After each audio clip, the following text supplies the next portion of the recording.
Oi, turma! Hoje nós vamos fazer mais um exercício sobre tensões de cisalhamento em vigas.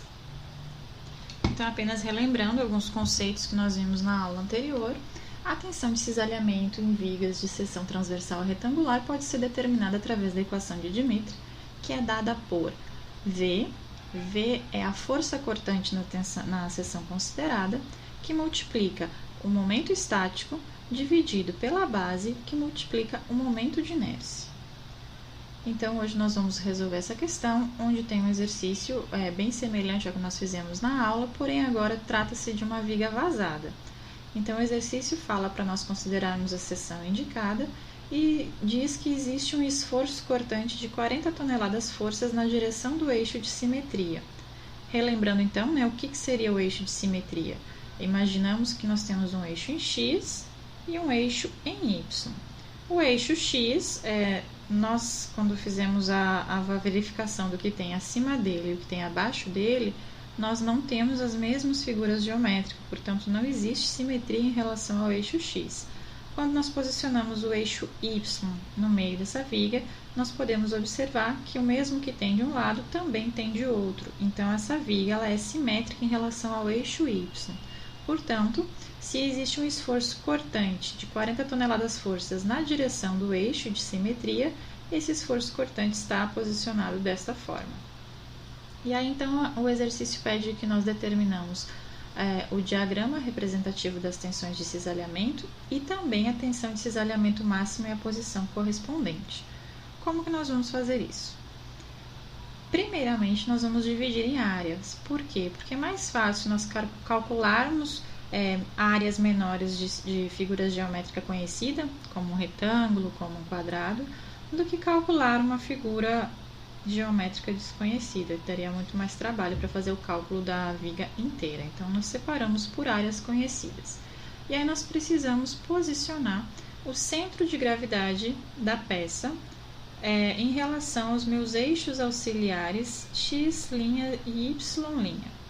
Então, verificando o centro de gravidade, como essa figura ela é simétrica em relação ao eixo Y, visualmente eu consigo saber qual a coordenada em X que está posicionado o centro de gravidade.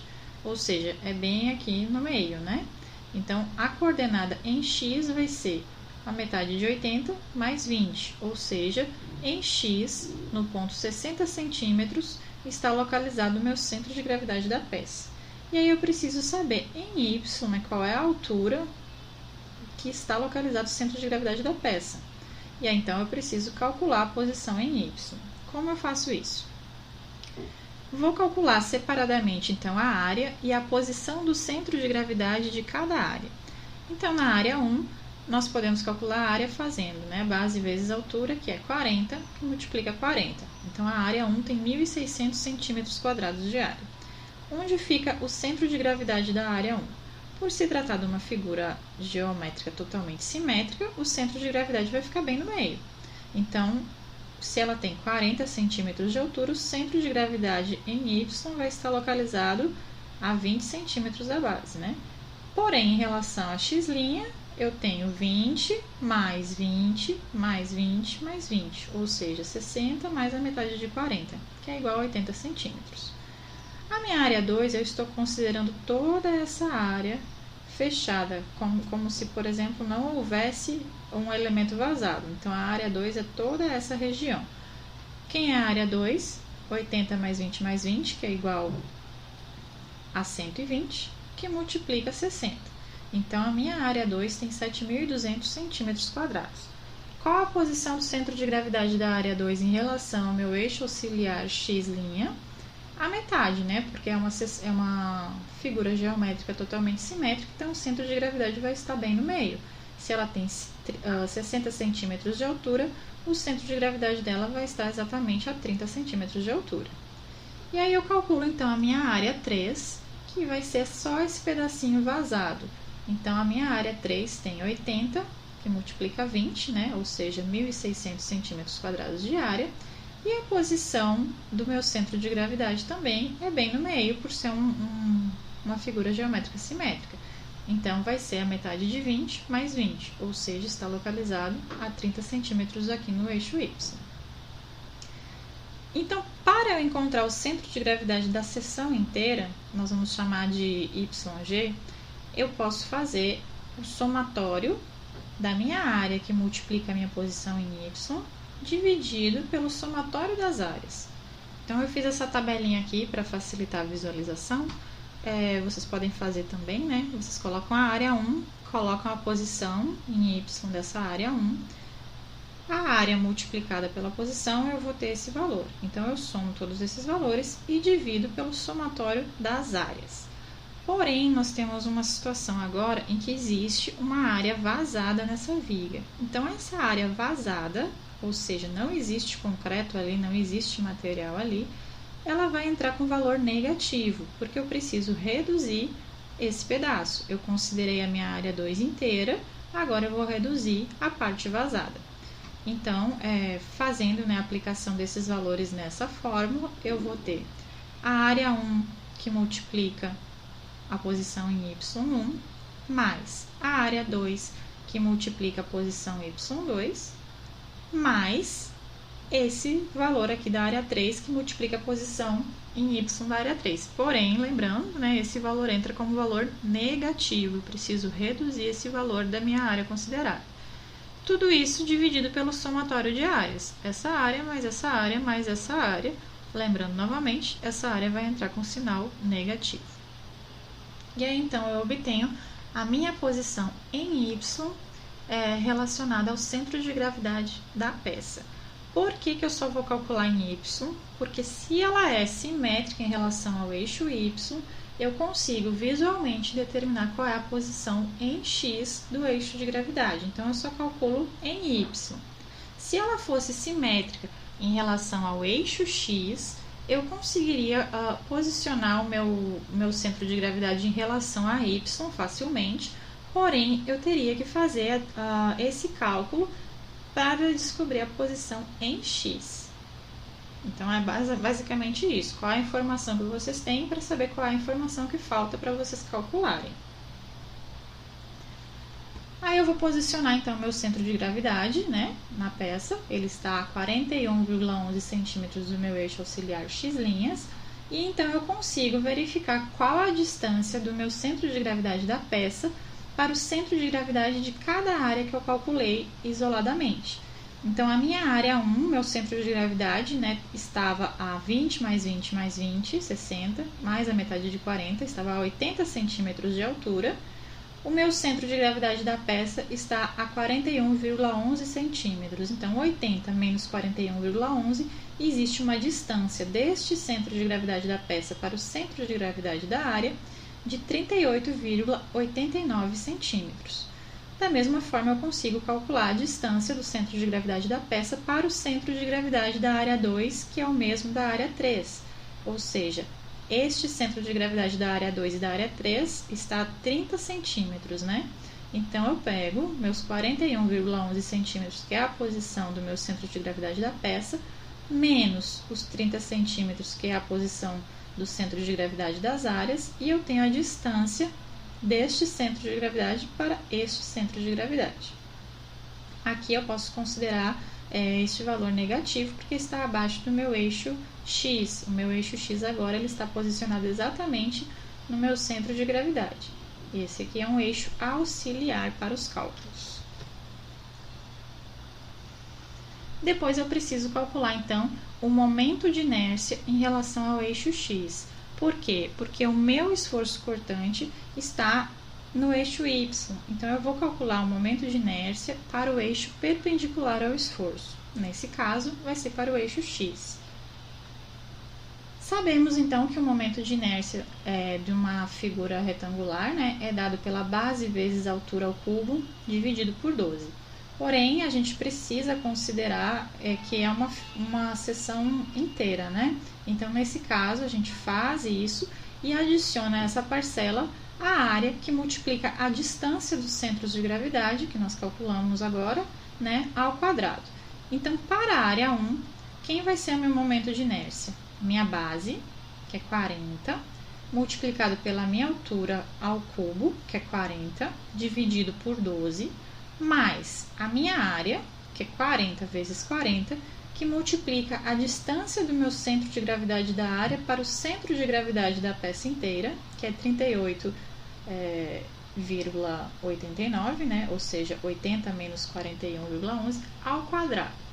Resolvendo essa equaçãozinha, eu tenho que o meu momento de inércia em x para a área 1 é 2.633.224,69 centímetros na quarta. Lembrando, né, momento de inércia é na quarta potência. Para a área 2, da mesma forma, base da área 2, qual é a base da área 2? 120 vezes a altura da área 2, que é 60, ao cubo, dividido por 12, mais a área 2, que é 120 vezes 60, que multiplica a distância do centro de gravidade da peça para o centro de gravidade da área, ou seja, 41,11 menos 30, ao quadrado. E aí, então, eu obtenho o momento de inércia para a área 2. E eu vou fazer a mesma coisa, então, para a área 3. Minha base na área 3 é 80, vezes a altura, que é 20 ao cubo, dividido por 12, mais a área, que é 80 vezes 20, que multiplica a distância entre o centro de gravidade da área e o centro de gravidade da peça, ou seja, 41,11 menos 30 elevado ao quadrado. Então, eu obtenho, né, o meu momento de inércia para a área 3. E aí, o somatório de tudo dá o momento de inércia da peça. Lembrando que, como é uma viga vazada, né, essa área 3 vai entrar com sinal negativo, ou seja, eu vou reduzir esse valor. Então, o meu momento de inércia vai ser a inércia da área 1 mais a inércia da área 2 menos a inércia da área 3. E aí, eu tenho, então, 5.431.111,12 centímetros na quarta. Depois disso, então, nós precisamos calcular o momento estático de cada área em relação ao eixo X e a tensão de cisalhamento. Então, lembrando, né, de mecânica geral 1, que o momento estático é dado pela integral de YdA, onde dA é um elemento infinitesimal de área da área indicada e, se tratando de uma área retangular, nós podemos dizer que dA é igual a base vezes dy. Então, a gente pode utilizar um momento estático, essa equaçãozinha aqui, que seria a integral de y até a, y pdy, onde y vai representar a distância do eixo x ao elemento infinitesimal. Então, nós temos aqui todas as áreas separadas, eu posso dividir em regiões, né? Região 1, região 2, região 3, região 4. Meu dy é um pedacinho infinitesimal de área e meu y está aqui, que é a distância, né, do meu eixo x até a minha areazinha infinitesimal.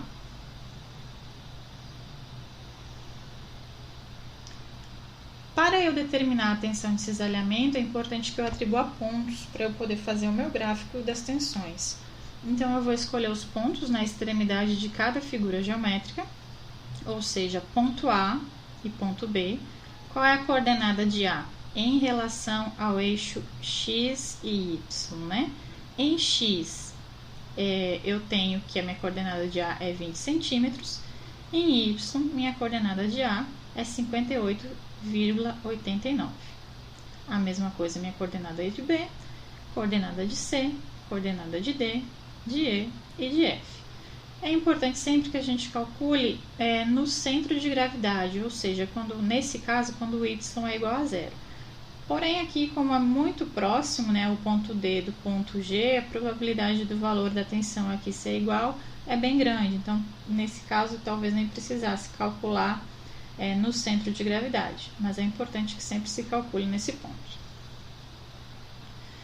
Então, para a primeira área, né, essa área eu vou encontrar, então, a equaçãozinha do momento estático para esse intervalo de y, ou seja, os valores que vão de y variando de 18,89 até 58,89.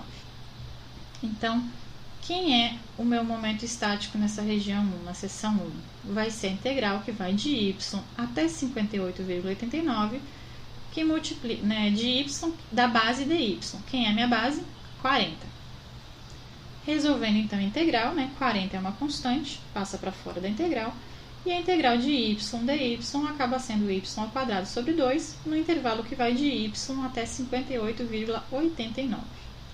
Então, resolvendo isso, né, 40 dividido por 2 dá 20, y ao quadrado, eu vou fazer a substituição desses valores na fórmula. Então, eu tenho 58,89 ao quadrado menos y ao quadrado. Resolvendo essa equaçãozinha, eu tenho que o meu momento estático na seção 1 é igual a 20, que multiplica 3.468 menos y ao quadrado. Com este valor, eu agora posso calcular qual a minha tensão de cisalhamento na seção 1, através da equação de Dmitry. Então, eu sei que a minha força cortante é 40 toneladas-forças, porque foi dado no problema. Transformando para quilograma-força, eu tenho 40.000.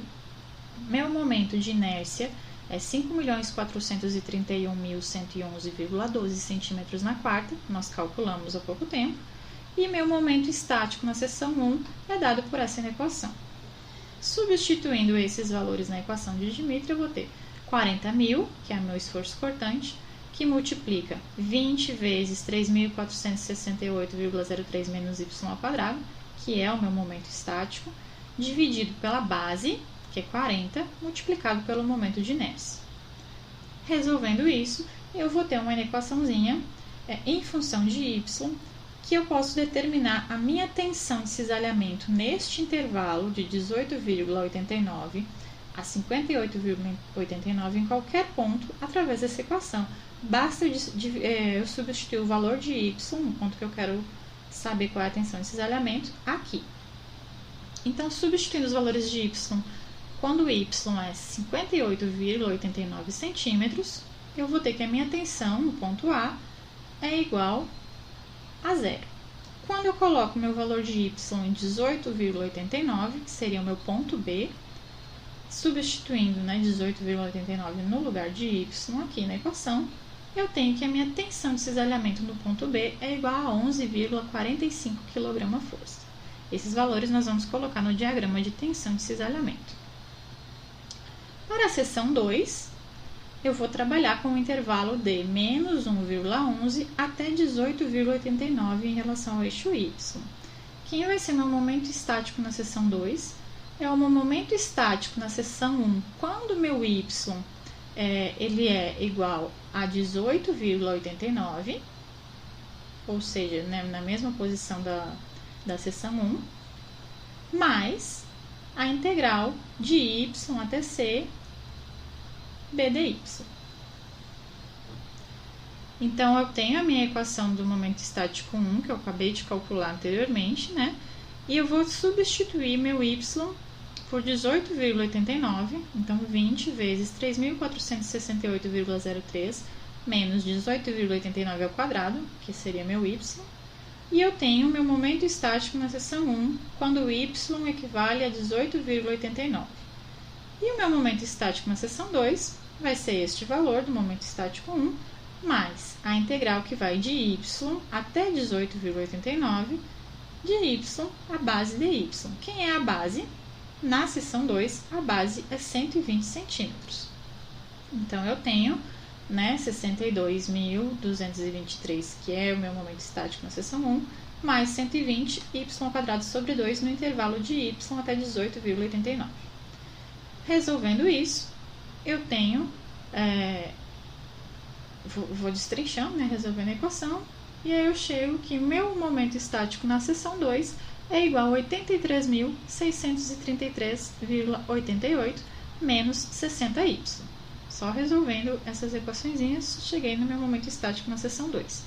Com este momento estático na seção 2, eu posso calcular minha tensão de cisalhamento na seção 2, através da equação de Dmitry. Então, eu tenho quem é meu esforço cortante, que foi dado no problema, eu tenho quem é meu momento de inércia, que nós calculamos, e eu tenho meu momento estático na seção 2, que nós acabamos de calcular. Substituindo esses valores na equação de Dmitry, eu tenho 40.000, que é meu esforço cortante, que multiplica 83.633,88 menos 60y², que é o meu momento estático, dividido pela base, que é 120, multiplicado pelo momento de inércia que foi calculado.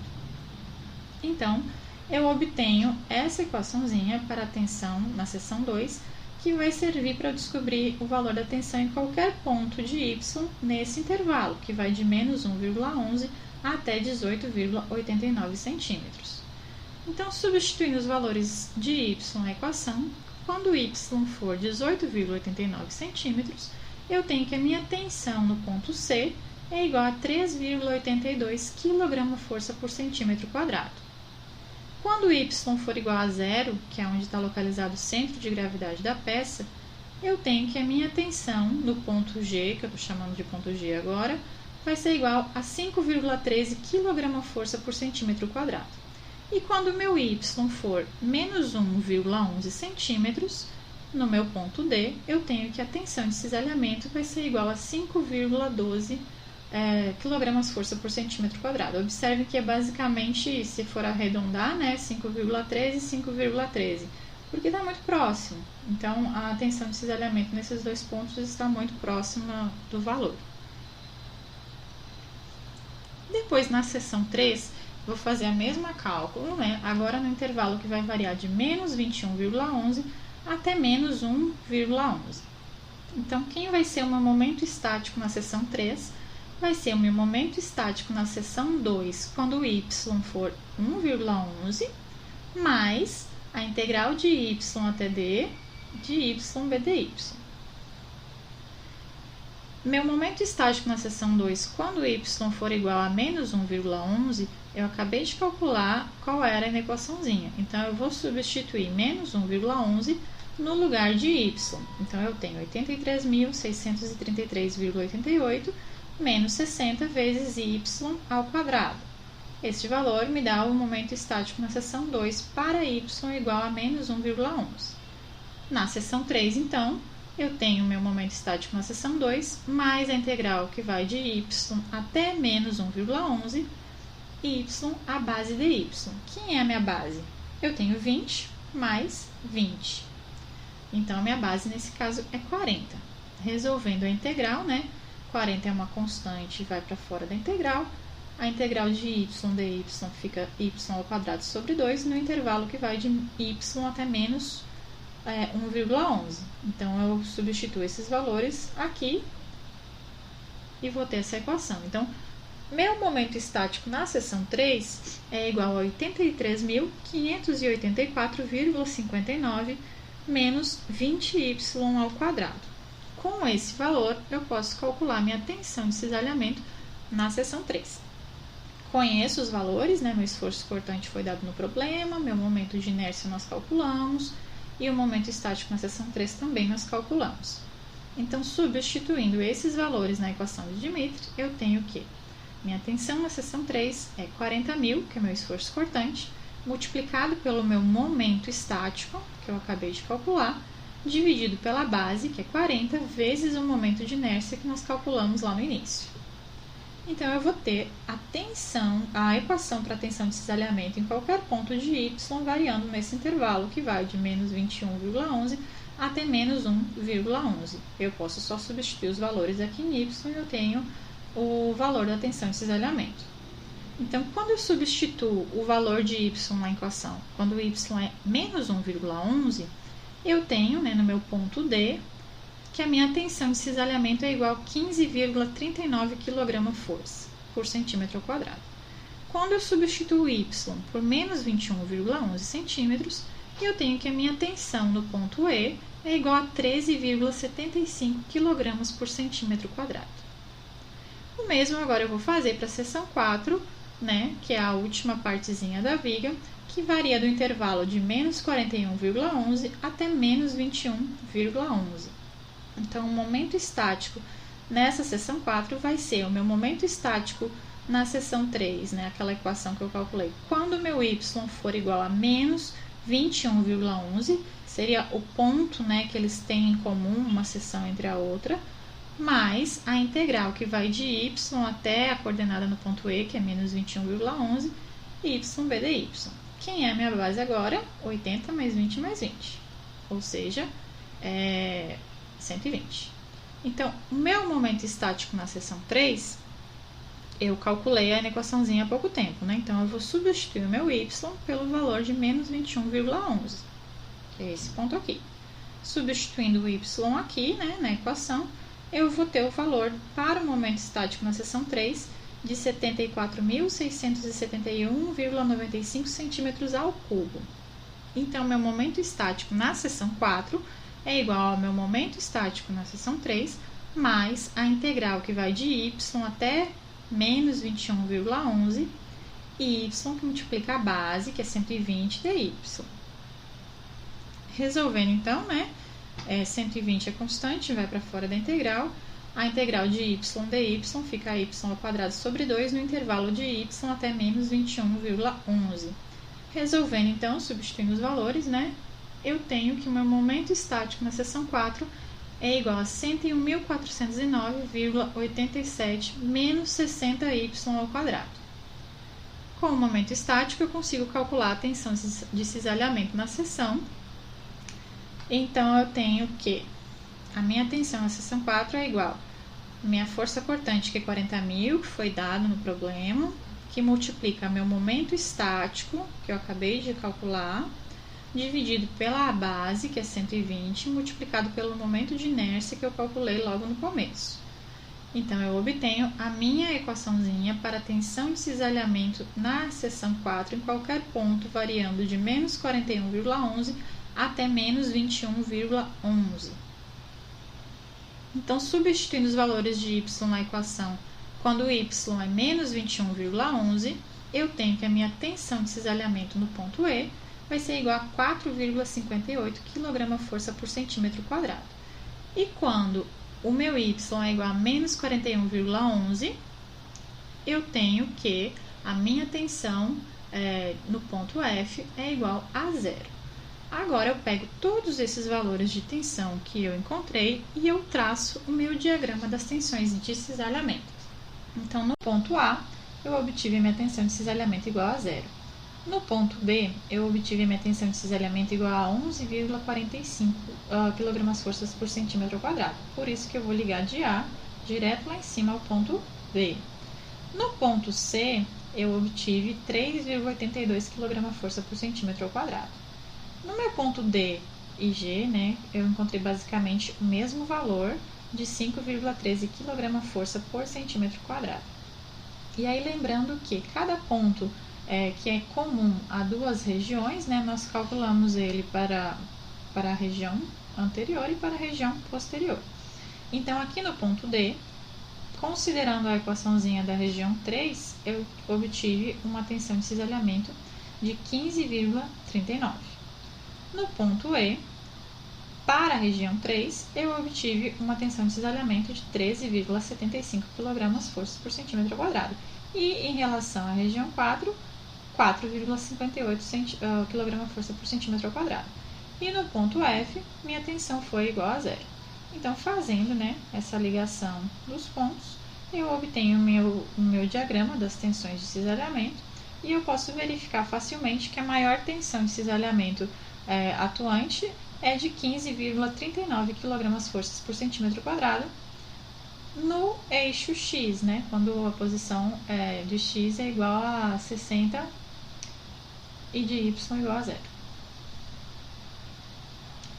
Então, eu trouxe um exercício para vocês praticarem, para entregar no dia 24 de março, exatamente igual a esse que nós acabamos de fazer, né? Existe uma força cortante de 45 toneladas forças na direção do eixo de simetria, ou seja, nessa direção, e pede que vocês façam, então, o diagrama das tensões de cisalhamento e encontre a tensão de cisalhamento máxima e a posição correspondente. Então, da mesma forma, né, vocês vão dividir em áreas e vão reduzir essa área que está vazada da viga. Qualquer dúvida, vocês podem colocar lá no AVA e até a próxima aula.